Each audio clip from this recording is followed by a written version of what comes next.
Inabot ng ilang oras ang nangyaring sunog sa Pasig City kagabi. Naswertehan naman at walang nasaktan o nasuwi sa sunog. Si JM Pineda sa detalye live. JM? Audrey, tinatayang nasa 100 bahay ang tinupok ng sunog dito sa Barangay Rosario sa Pasig City. Nasa lagpas 100 mga pamilya naman ang apektado ng sunog. Bago mag-alas 8 kagabi nang simulang tupukan ng sunog ang residential area nito sa Ramos Village, East Bank Road sa Barangay Rosario, Pasig City. Napuno ng maitim na usok at namula ang kalangitan dahil sa bilis ng pagkalat ng apoy sa lugar. Ang ilan sa mga residenteng malapit sa lugar, kanya-kanyang hakot ng kanilang mga gamit para hindi na madamay sa sunog. Sa drone video na ito, nakuha ng isang concerned citizen sa lugar.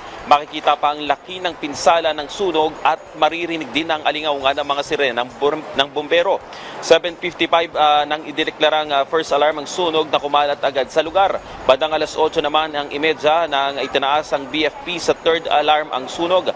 Bago naman maghating gabi nang mag-fire out ang sunog. Sa gitna ng malakas na apoy na yan, Audrey, isang 33 anyos na lalaki ang nahirapang huminga dahil sa kapal ng usok na gawa ng apoy. Agad namang irespondahan ito ng mga otoridad.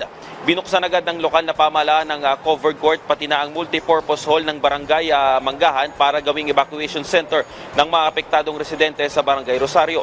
Dito muna mananatili ang mga nasunugan hanggat hindi pa nakakabangon sa nangyaring trahedya sa kanila. Handa naman ang Pasig City LGU na magbigay pa ng karagdagang tulong sa mga naapektuhan ng malaking sunog. Katunayan, nagpadala ng LGU ng mga sleeping kits at mga hygiene kits na pwedeng gamitin ng mga biktima. Katuwang ng LGU ang City Social Welfare and Development para sa pagtulong ng mga nasunugang residente sa lugar.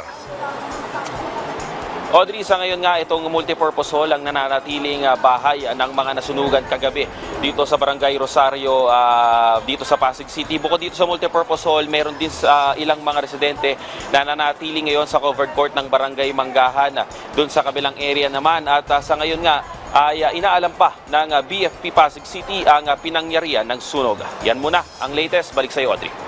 Maraming salamat, JM Pineda.